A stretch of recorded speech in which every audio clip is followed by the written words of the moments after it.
Ladies and gentlemen, welcome back to the 10th episode of the From the Booth podcast. I know what you all might be wondering.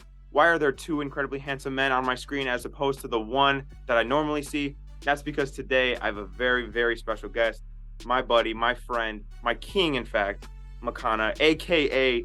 TTB Ravens Media, the guy I gave a shout out to in the last podcast episode, which I hope you guys watched, which was an unintentional future reference. You can call me a Marvel movie because I'm referencing my future projects. Unintentional future reference to my next episode, my first guest, in fact. Makana, how are you doing today, my friend? I'm doing good. I'm just wondering how long it took you to write that. Dude, I was in the car for like an hour today. I was just scribbling shit down in the backseat of my car. I wanted to make sure that you got the proper entrance, the entrance that you deserved into the From the Booth podcast. So, you know what? Can you want to tell people about your podcast really quick before we kind of get into it? Yeah, so I'm the host of TTB Ravens Media. We do the Trust the Bank podcast. That's a podcast every Wednesday. We go live every weekend as well during the off season, but put out daily Ravens content every day. And also part of Play Action Football, which puts out like TikTok, Instagram, and YouTube Shorts. Does that every day, twice a day. On weekends, that just talks overall NFL. So, been doing this a long time. It's been a long time since I've had Mike or been on Mike's show. Yes. I'm excited for this, new venture. OGs remember always compete. If you a real one, you know what's up with that. OGs do remember always compete. OGs remember even farther back. OGs remember Worst Take Network. Dude, that was fire. That was fire as hell. But I think the first topic, the one that I was meaning to ask you about, being that you're a Ravens fan, I'm hoping that you're quite the master of this topic. What the hell is going on with Lamar Jackson? From just a Ravens fan perspective, is he going to play for the team again? Is he going to get an extension? Like, what's going on with Lamar? Give me your thoughts. Yeah, so I would like to consider myself an expert on this topic, mostly because people ask me every day. Yes. Every day we record a podcast, it's talk about Lamar Jackson's contract. What did this guy said something? This guy said something. What's right? Here's my thought. I do believe the correct information that we have out there is the Ravens' recent offer, or the offer that they offered him last season, being about $48 million a year, $130 million guaranteed. That's really the only number that I believe is correct. We got that from the Players Association, which has worked with Lamar. The Ravens didn't seem like they were trying to negate that, and we've gone through their people have been asking them, hey, is this true? Is this true? Lamar Jackson doesn't have an agent. He's not trying to release information. So here's my ultimate thought. The Ravens and Lamar Jackson are in a unique position that I don't think very many teams historically have ever been in. Yeah. Because I fully believe both sides in the argument will accept the other team's deal. Okay. But they also know that the other person will accept their deal. Most times when you're in a contract situation, example, Kyler Murray in Arizona, Kyler's like, I'm not accepting this deal unless it's this. And Arizona knows that. Yeah. Lamar knows. Wait, I just got to say, do you watch my show? Because that's the exact contract that I referenced in my last episode. It was the Kyler Murray situation. I literally said, I think it's time for the Ravens to pay up their quarterback. I wouldn't even give Kyler what I'm going to give Lamar, but even the Cardinals kind of acknowledged that, and they had to kind of give into Kyler's demands. So thank you for watching my show, by the way. I really appreciate that. But that's the exact example that I gave last time. So I think it's validating that you also bring up Kyler in that same discussion. Yeah, because I think they're just both similar. I mean, Lamar's better, but it's both two players that are like very good and very important to their team's success. But Lamar Jackson, I fully believe, would accept $130 million guaranteed, or maybe negotiate next year on. So maybe now it's 150. I think he would accept that. Mm-hmm. But he's also a smart person and recognizes the Ravens are going to pay him no matter what. Because he knows how valuable he is. He watched the Ravens last year. He's not an idiot. Yeah. People like to say he's an idiot for not having an agent. Lamar Jackson's a smart individual. I even said too, like, the Ravens win that playoff game with Lamar at quarterback. That the fumble in the jungle, as people like to call it, was a 14-point swing. That doesn't happen with Lamar Jackson. So at minimum, they would have won one playoff game with Lamar Jackson as their quarterback last year versus Tyler Huntley. Yeah, and it's just like they're both in a spot where they would accept the other team's deal, but they know that the other party would accept. So I think it's a game of chicken of who's going to accept the other teams first. My deal that I initially talked about, this was last year, maybe the numbers go up a little bit, but my thought was $280 million, 6 years, 200 guaranteed. That was the number that I was thinking would be the most likely scenario. But I mean, here's the thing, and I know a lot of Ravens fans dislike me for this opinion. I'm not going to be distraught if the Ravens trade him. Okay. So as much as I want him to resign and stay, if the Ravens can't agree to a deal, because here's the thing, I'm not paying Lamar a fully guaranteed deal. Like, I'm not giving him, I mean, I'd give him a fully guaranteed deal if it's $40 million a year. Yeah. But I'm not giving him a 50, I've seen people say like, oh man, the Ravens need to offer him, a 6-year, $306 million deal. That's what I've seen people prediction. It's like fully guaranteed. I'm like, why? So you actually bring up two really good points that I also want to touch on. I was going to touch on the Deshaun Watson contract, 230 fully guaranteed, which is I'm guessing close to what Lamar wants. And then B, I was going to say, God forbid the Ravens and Lamar are just so far apart they can't get anything done. Could he, should he, will he get traded to the Falcons, the Colts? I think the Falcons would probably be the most likely in terms of draft capital, in terms of need at quarterback, in terms of cap space. They probably fit the bill the best.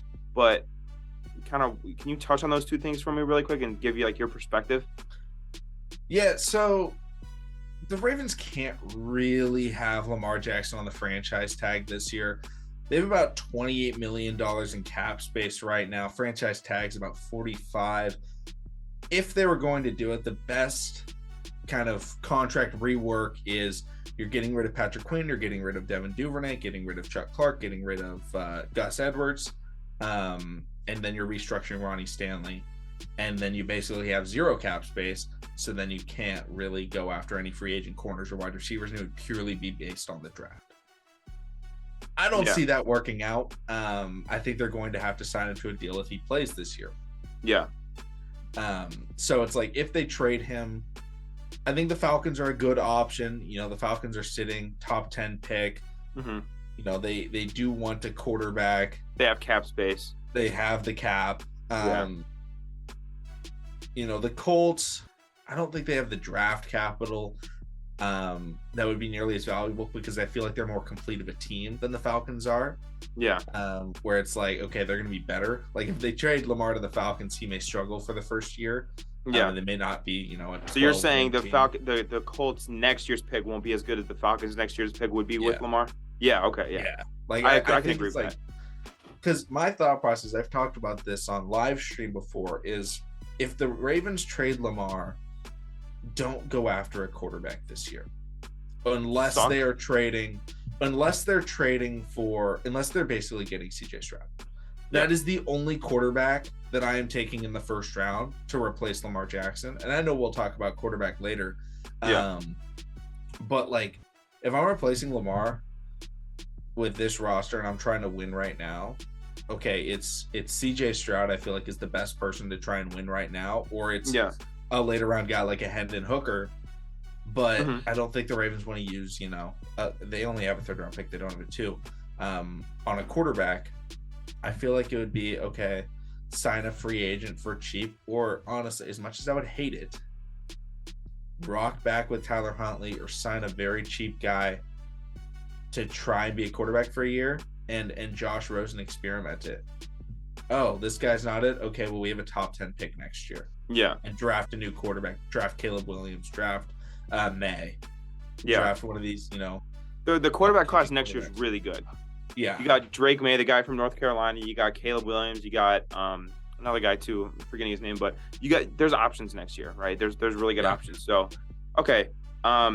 And then so you said that if you were the Ravens and you were giving him his contract, you wouldn't give him fully guaranteed. Is that because of his risky play style, being that he's such a runner of the football, or is that a kind of you're not willing to guarantee anybody kind of this ass load of money? Because like what the Browns did, with Deshaun Watson. They're paying him $230 million. He sucked last year. He didn't play the first 11 games, and then he sucked in the remaining 6. So is it a little bit of both? Is it a little bit of just his play style, or kind of what's the reasoning for that? I don't think it has anything to do with his play style. I wouldn't want to give any quarterback a fully guaranteed deal. Okay. Quarterback is a position where players get hurt. Lamar hasn't finished the last 2 seasons. Yeah. That concerns me. And a lot of quarterbacks get hurt. And Lamar hasn't gotten hurt on the run. He's gotten hurt in the pocket. And passing the football. It's literally just, the Ravens got screwed. The last quarterback that they had, they went out and they paid Joe Flacco, and he was the highest paid quarterback in NFL history. Think about that. Joe Flacco was the highest paid player in the history of the NFL. That Super Bowl did him wonders. That Super Bowl made him a lot of fucking money. Yeah. And it ruined the Baltimore Ravens. Yeah. And Eric DeCosta was in the organization at that point under Ozzie Newsome, and he had to see how Ozzie Newsome had to deal with it. And Ozzie Newsome's final gift to Eric DeCosta was, you can be done with Joe Flacco. Because he drafted Lamar Jackson. Yeah. Because he drafts Lamar Jackson. He's like, here you go. We're done with that experiment. Move on from him, and let's do something else. The Ravens have I think people underestimate how good the Ravens roster is. Mm-hmm. Because with Tyler Huntley's buns. Tyler Huntley sucks. He's a bottom 5. Dude, he's a Pro Bowler. What are you talking about? He's a Pro Bowler with 3 total touchdowns in the year. Trubisky was a Pro Bowler, so the Pro Bowl don't mean shit to me, to be honest.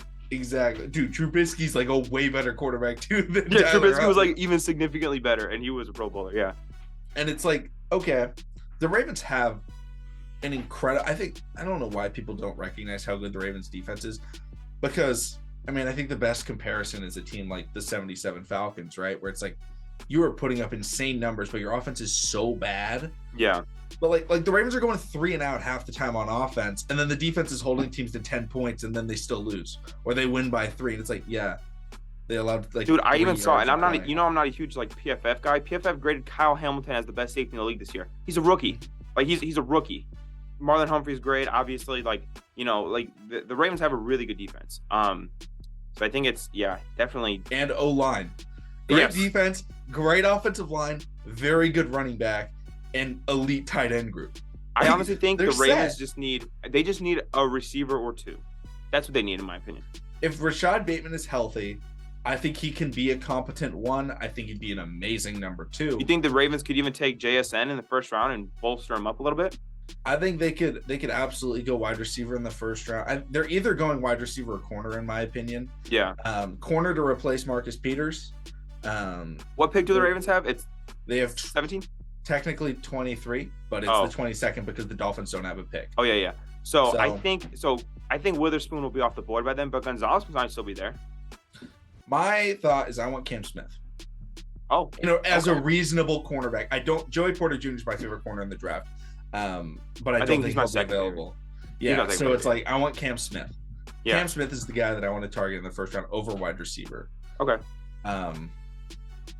Because I feel like we can draft a good 3rd round guy. I think receiver. This class is deep on receiver. I think so. Maybe you can get a guy in the 2nd, 3rd round.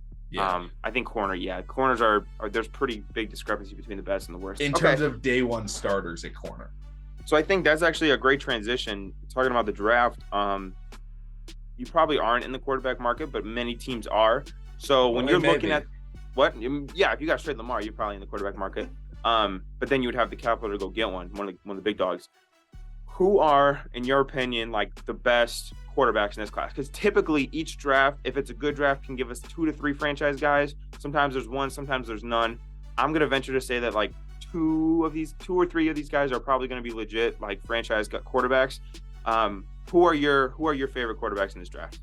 If you had to rank them. First off, I want to apologize to the Houston Texans because this is not the quarterback class to get a surefire, guaranteed. Trevor Lawrence, Joe Burrow, crazy talent. Okay. You're forgetting that the Texans have the 2nd overall pick.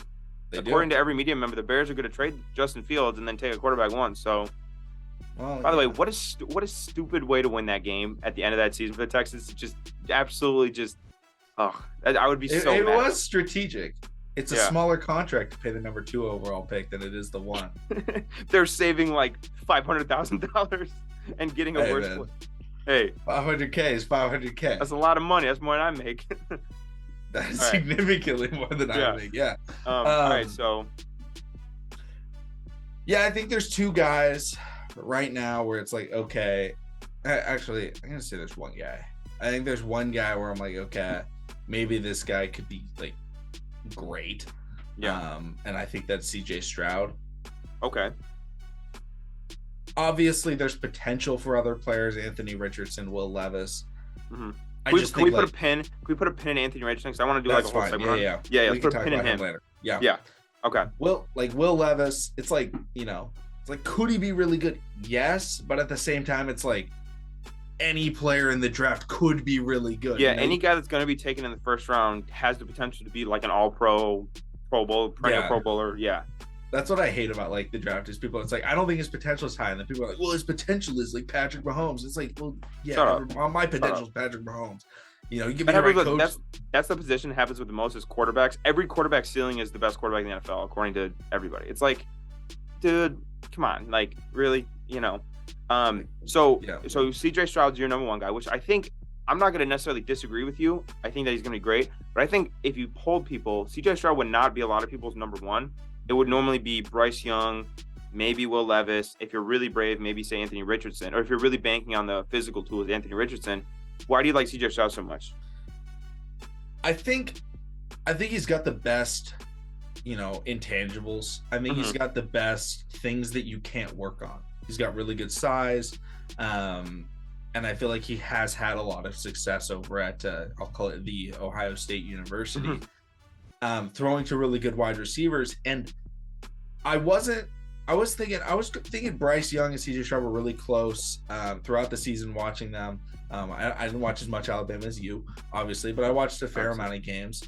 And I watch a lot of Ohio State games. I love watching Ohio State. A lot of my family's from Ohio, so I do watch them. I'm a Stanford fan by heart, but I watch Ohio State. And I was like, okay, CJ Stroud, maybe, but when he has to deal with pressure, when he has to do this, I'm concerned. And then we saw the college football playoff, and he goes against Georgia, and I'm watching that game, and I'm like, this guy's draft stock is like, okay, people were questioning whether he's top 10, and I was watching it, and I was like, this guy's going number one if quarterback's going one. Like, I'm watching that game, I'm like, the way he's avoiding this pressure and avoiding this defense, it's just dicing the team. I think that might have been the best performance all year, especially against that Georgia defense, who then a week later went on to win 65-7 in the national championship game, and they were a missed field goal away from winning that game.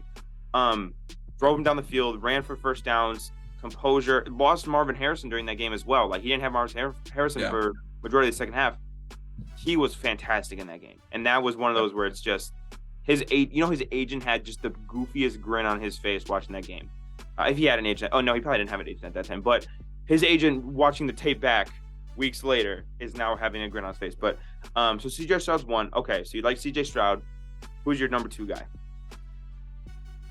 So I'll be safe and I'll say it's Bryce Young, but I don't love Bryce Young. Obviously, he has the tools of accuracy and arm talent, and I like his mobility. It's nothing, generational, but he can move. He has good pocket awareness. It's just like that size at the position is so tough. It can be done. I don't want to count it out, but when you look at guys that are 5'10" in NFL history, or 6 foot or under, right? You want to look at the legends: Drew Brees, Russell Wilson. Yeah, that's it. That's pretty what you got. Doug Flutie. No, I'm just kidding. It's like Russ is so much bigger than him. He's feels thick. Like he's a thick boy. Bryce Young is not super big, and I feel like most teams I would avoid him. If you're the Colts, I think it's worth it. I think if you're a team with an offensive line that can protect him, I think he could pan out very well and end up being the best quarterback. You know what the dream spot for me for if I was Bryce Young, I'd want to go badly. This is not going to happen. Detroit's offensive line is fantastic. Exactly. That would be a perfect scenario. Fantastic. That's the best spot to go as a quarterback, where it's like, okay, if he gets to the right scenario, he may have the highest ceiling in the class. I think with him, offensive line is most important. He can make his subpar receivers better. The last year at Alabama he played, the receivers weren't good. Like, can you tell me Alabama starting receivers last year? Probably not, right? But he made the receivers look better, but he was also well protected. So if you go him to a team like the Lions or the Colts or whoever, where he's protected, I think he can make your subpar receivers a lot better. I think that's his thing. But again, if he's getting crushed by edge pressure every play, he might not have that chance. Yeah, and we've seen what happens to even generational quarterbacks, Andrew Luck, when they go to a team where they don't have an offensive line, and it's like, no matter how good you are, and Andrew Luck was not injury prone in college.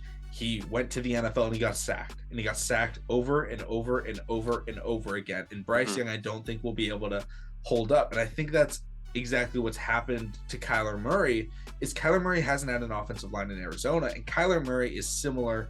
He's just running around every play. Yeah. In build, they're similar. They're very different in play style. I hate when people compare them in play style because they're like drastically different. But in terms of like body size, they're very similar. And if he goes to a place where he's going to get beat up, I don't think he's going to last. So I put him 2 where it's like, okay, if you're a team with a good situation, like, yeah, he's 2. Yeah. If you're a team with a bad situation, I'm not drafting him. Like if I'm the Texans, I'm not drafting. I am avoiding him. I think they're going defense anyways with D'Amico Ryans. I really do think they're going defense. Oh yeah, like Jalen Carter. I wasn't surprised. Another, you want to hear? I've actually said this to a lot of people, and I feel very strongly about this. Some people disagree with me, but like you said, I've probably watched more Alabama football than a lot of people that aren't paid to watch Alabama football. My play style compared, not height, not weight, not like you were saying physically style. My play style comparison to Bryce Young is Deshaun Watson. The way they move around the pocket, their fluidity, they're throwing off different platforms. It reminds me of Deshaun Watson from Houston. So I think that's my play comparison. But like physical comparison is like you said, Kyler Murray. Russell Wilson is too stocky, he's too thick, and then Drew Brees isn't nearly as good of an athlete as Bryce is. Kyler's kind of that middle ground where Kyler's not as thick, but he's also a really good athlete, kind of like Bryce Young is as well. Okay, so we've got let's go top 5. Let's name top 5. So you got CJ, Bryce. Number 3 is Tanner McKee from Stanford. I want to say one thing right now. I'm going to get really big so people know when I say this. Tanner McKee is not an NFL caliber player. He's not an XFL caliber player. He's not a UAAF caliber player. You could put him back in 1937 and you could put him in the NFL or put him in any football league and he's still not a caliber player. Tanner McKee is not good. Do not have him on your roster. I wouldn't even want him being the practice squad quarterback to prep you for games. He sucks. I am a Stanford football fan. I've watched every game of Tanner McKee's career. New Orleans Saints QB1. Hey, bro, how much you want to bet QB1 for the Saints inbound for Tanner McKee? Oh my gosh. Here's the thing. Davis Mills was 50 times better than Tanner McKee. And Davis Mills is a bad NFL quarterback. Yeah. like Davis Mills is fine. It's like, but you don't want to build around him. You can maybe have him be a backup. But Tanner McKee is being talked about as like a second, third round player. And I'm like, this guy I want undrafted. Like, I don't want him on my roster. I see it on PFF's mock draft simulator. He's prospect number 29. I see him going like 18. Yeah, I see him like getting drafted. 29. Oh my god.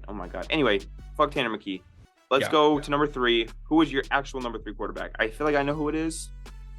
I'm gonna go with Hendon Hooker. Whoa, that's a shocker.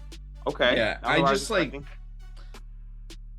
I did watch a lot of Tennessee this year. I loved watching them. They were good. They were really good up until he tore his ACL. And it's just like, I feel like he looked really good. And, you know, if he doesn't get hurt, I think he's a first-round quarterback. And he gets hurt. The age, too, is hard. But, like, he's not even much older than Joe Burrow was. And I feel like he's ready. Like, he is a quarterback. Like, I don't think I want to start Will Levis right away. I don't want to start Richardson right away. I'd start Young. I'd start Stroud. I would start Hendon Hooker right away. Yeah. And you know, it can work in the NFL, you know, coming in as a vet. A lot of players have done it and had a lot of success. You know, you look at Joe Burrow. Hell, look at Kurt Warner, right? You know, it's like Kurt Warner's a Hall of Fame player and he started his career at like 28 or 29. Bro's just bagging groceries and just, like, you know, I'm not comparing him to, you know, Kurt Warner. You know, that's not my expectation. If he turned into Kurt Warner, that'd be great. But like, over someone where it's a risk. Like, I think it's way riskier to take a Will Levis. And I'll put Will Levis at 4. Actually, I'm gonna put AR at 4. Just because I think AR at least has a base. I've watched it through Greg Roman, but which is brutal to watch. But you can have an offense that can move the football without throwing it very much. Yeah. And AR has the tools and the ability to be a heavy, as a base, a just heavy run for. I mean, even look at like Patriots with Cam Newton, where it's like, like they weren't that good, but it was like the offense isn't like that bad, and he has the potential to turn it. It's hard to stop a quarterback that big, that strong, that fast. I mean, yeah. And even like I feel like Lamar in his like rookie season, before he kind of understood the defense and he understood the playoff, they were running read option, and the shit was working because he's so fast. So I think you could almost get away with AR not being league ready because you can just survive off of read option and those quick throws for however long, and then give him another offseason, give him a year in the facility with the coach, with the offensive coordinator, with his receivers, he'll be much better. So I think AR-15 is a good we'll heard it here first. Mike is pro AR-15. Yes. I am. But do you kind of want to jump right into AR-15 and just talk about him? Because I feel like out of everybody, he's the biggest he's the biggest talking point right now. And hey, by the way, we have like 5 minutes left in this meeting. I could send you another one to finish, but we've been talking for like, I only have like 40 minutes. Anyway, I feel like AR-15 is the biggest talking point right now from the draft. He's the most heavily debated. Everyone's either calling him a bust, or again, he's the next Patrick Mahomes. He's actually Jesus Christ in football pads, according to some people. And then some people say he can't throw and he's Tim Tebow. Also, number 15 from Florida. I will say, is that a coincidence? I don't know. But I kind of want to hear your thoughts on AR-15. I have my own thoughts that I think, but I want to hear what you have to say first, and then we can kind of piggyback off each other. My thought is every player in the NFL and in the NFL draft, when you evaluate them, you want to evaluate them as a whole for everybody. When you give player draft grades and you rank them, you're not ranking them unless you specify I'm ranking them for my favorite team. You're ranking them as if they go into a base system. If they go into a base system, I don't think I love Anthony Richardson. If he goes to the same system that every other quarterback goes to, I don't think he turns out nearly as well most of the time. If he gets to a team that can develop him and bring in the right pieces and they are competent, it could work out. But the thing is, I don't think any of those teams are in the area where he's going to get drafted. He's basically he's a second round pick. I think he's like a second round pick, very similar to Jalen Hurts in the fact that it's like, okay, like draft him if you're a team that is good. Like the Eagles, when they drafted Jalen Hurts, they were good. And it was like, why are you drafting quarterback? This is second round. Like, gets Carson Wentz some help. And it was like, no, we're going to get ourselves a quarterback. I feel like he should be a second round pick. I think that's, but he's not going to be. He's going to go be top 10. Maybe he goes like top 14 or whatever. I've seen legit reports that teams in the top 5 are thinking about him. Like, honestly, Jim Irsay and his aggressive nature. Would you be surprised if he pulled the trigger at number 4? I wouldn't. I think it'd be hilarious. Yeah, I mean, the same dude who hired division.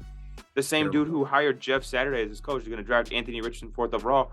But like, would you be surprised? Would you? Okay, so what I'm hearing you say is you think he's a second round pick, but you kind of like his physical attributes. But I think when you watch Anthony Richardson's tape, his footwork is garbage. His accuracy all over the place. His ball placement is inconsistent at best. Does he have a rocket arm? Yes. But I actually saw a quote by Kurt Warner. It was a tweet just a couple days ago. And like you were just saying, Kurt Warner, Hall of Fame quarterback. It's more important to know how to throw it than how hard you throw it. So he can have a fastball where he throws 90 miles an hour, and that's great. But does he have the touch? Can he throw it back shoulder? Can he throw it over the linebacker in between the safety? Can he hit the outside boundary, on a corner or an out route? Can he do those things? That's more important than can you zip it in a hole this big, this fast? And that's great and dandy, but I feel like quarterback is a much more nuanced position. And again, like we were saying, you can survive a little bit on the read option, on the quick throws, on the whatever, but there comes a time, and that all great quarterbacks do it in the NFL, where you have to make that touch pass, you have to make that perfect throw. Like that's just the fact. So how long can you survive with him not being able to do that? Can he kind of figure that out? Can he become more nuanced? I think, like you were saying, it really depends on coach. Coach to me is the most important thing. I think the best scenario for him, if I was Anthony Richardson and I'm thinking, okay, I want to go early, but I also want to go to a good coach, I say the Panthers. I think Frank Reich could do a good job with him. I think the Panthers have pick 12. If I'm the Panthers, I think I would take a chance on him at 12. You have, a good defense. You have a decent offensive line. Ike Ekwonu was pretty good last year. And then Frank Reich coming in, who's proven that he can help quarterbacks. So, but yeah, I'm very torn on Anthony Richardson. Okay, let's say he goes forward to the Colts. What's going on with Anthony Richardson? Like, will he struggle? Will he adapt? Like, what do you think? You think he's just gonna flame out? He would struggle majorly. I would assume probably gets traded after year 2. Mm-hmm. Hopefully to a team that could develop him. You mentioned something that I want to add on because you talked about, you got to be able to throw those touch passes, throw back shoulder. It's not about the fastball, it's about everything else. That is the exact reason why this is an atrocious quarterback, I'll say, era. Like, it's insane. I think there's 2 quarterbacks in the NFL. 2 quarterbacks in the NFL. Screw it, 3. There's 3. I'll throw Mahomes in there. I was questioning whether or not to put Patrick Mahomes in there. That's what's crazy. Yeah. That are just consistently making every throw in the book. You need to throw back shoulder. You need to throw deep. You need to throw underneath. You need to squeeze it in that window. And when you watch these quarterbacks play, you notice. And it's Burrow, Rodgers, who may not play very much longer. Mahomes. And then Mahomes. Maybe Mahomes. And even Mahomes misses a fair amount of throws, but it's like everyone's focusing on the crazy high level play.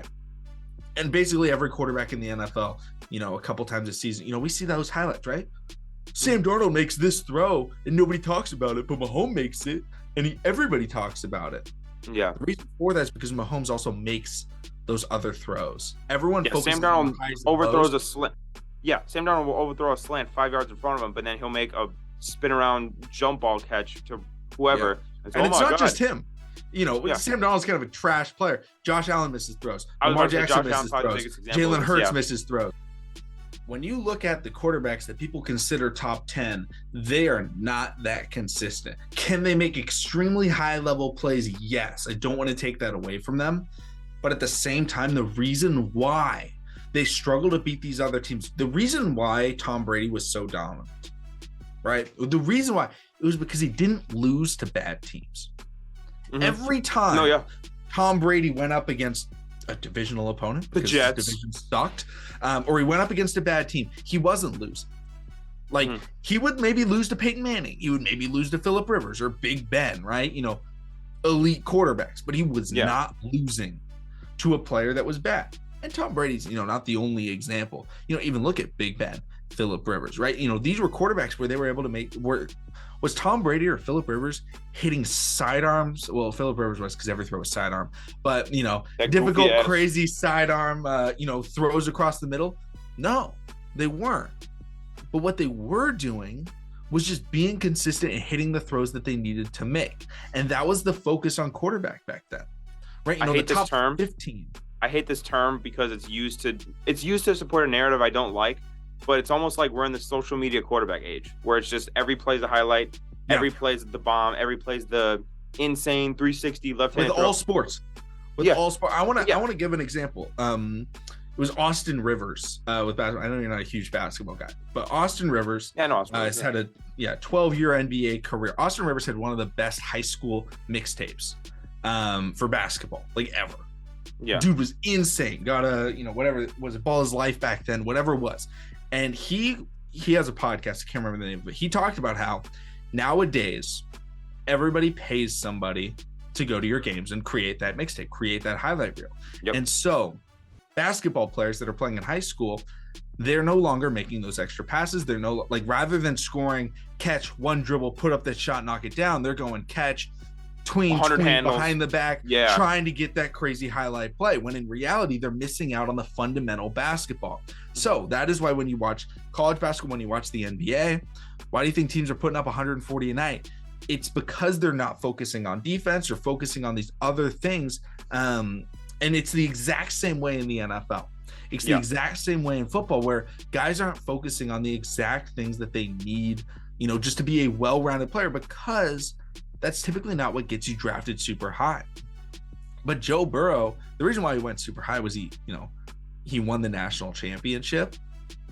But he won the national championship by just being a fundamental, really good player. And you watch him, and you're like, dang, this guy just hits the accuracy, footwork, ball placement. Those are all his core traits. And it's like, guys don't want to develop that, because now players are playing the quarterback position that are maybe, they're more athletic as a kid, right?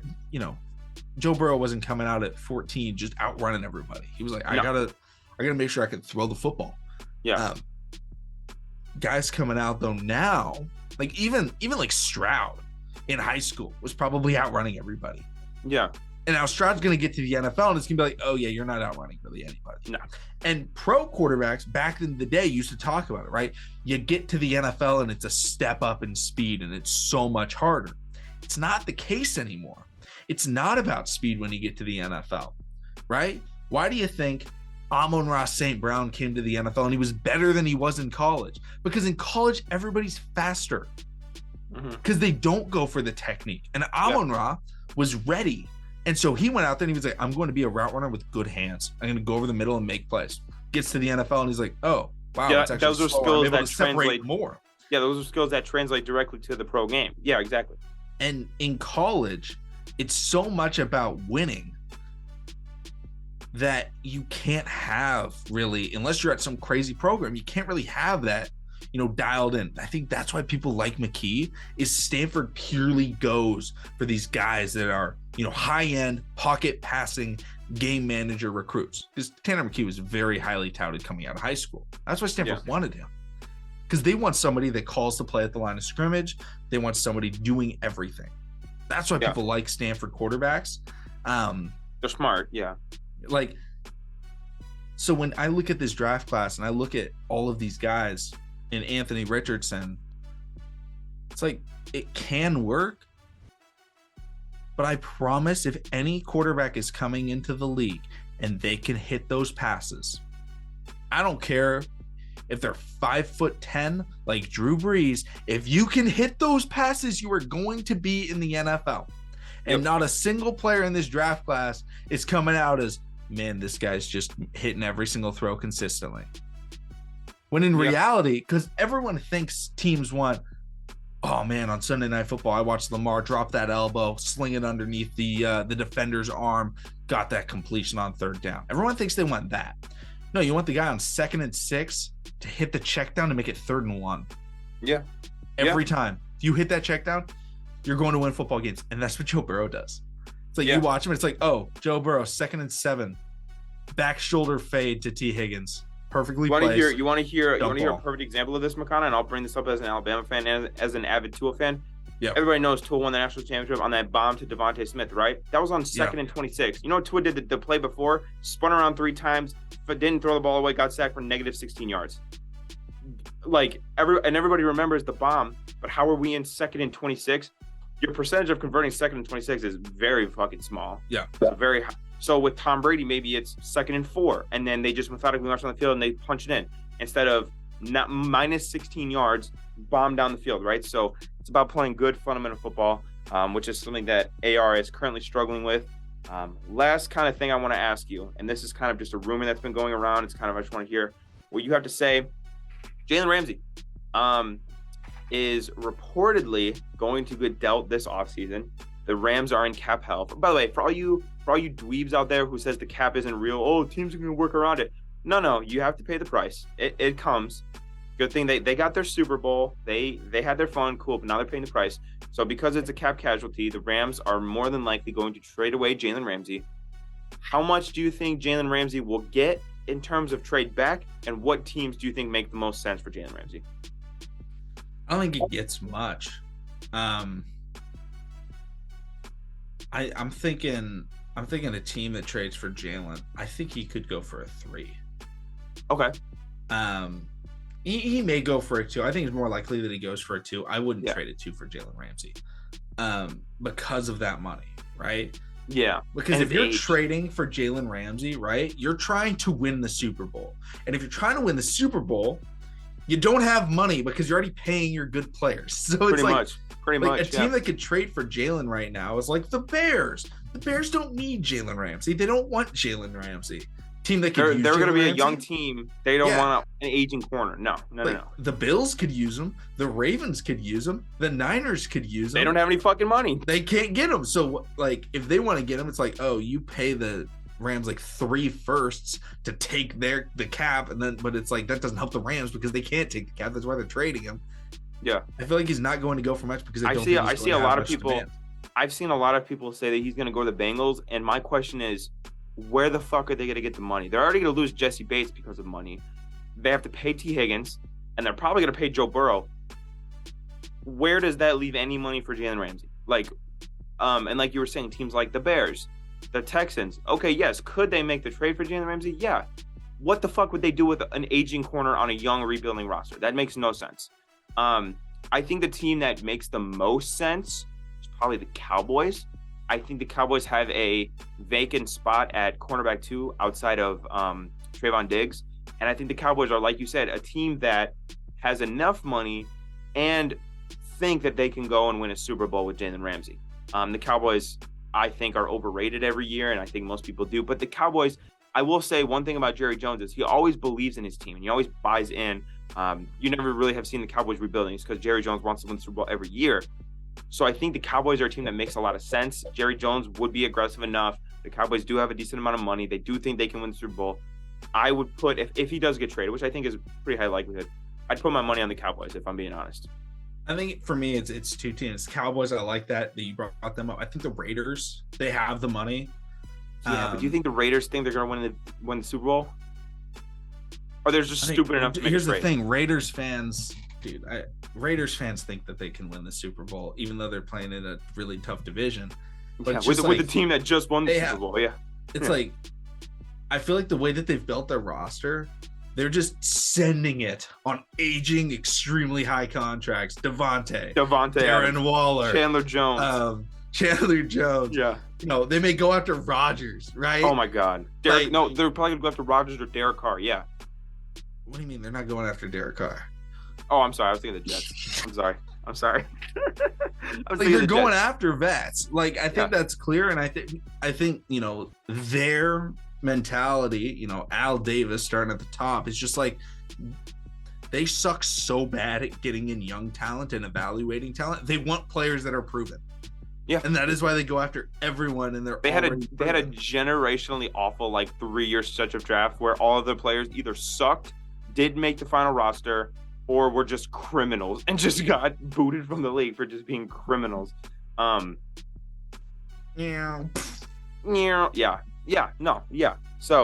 the Raiders have no faith in their drafting ability, which that's how you build a good team. That's what you understand. You can't have a competing team without good draft picks. The Chiefs drafted Patrick Mahomes. They drafted Travis Kelce. The Eagles drafted Jalen Hurts. Every good team has at least 5 or 6 really, really good players that they drafted themselves, right? That's just the fact of the matter. So Jalen Ramsey, the Cowboys, that makes a lot of sense. The Raiders, I think, again, they're stupid enough. They have money. But if I don't know. Yeah, I don't know. What's another team that makes sense? I think he gets cut. The Giants could. They don't have money after they pay Daniel Jones and Saquon. They probably won't have money. Yeah, Daniel Dollars, but we're gonna have to call him Daniel. Maybe the Panthers. Maybe the Panthers. They got a decent amount of money, and they think. I mean, they're probably gonna win the division. I don't think they do because they just messed up when they went after Stephon Gilmore, another high contract. But that was a 5th round pick they gave up though. So yeah, I know, but it's it didn't work.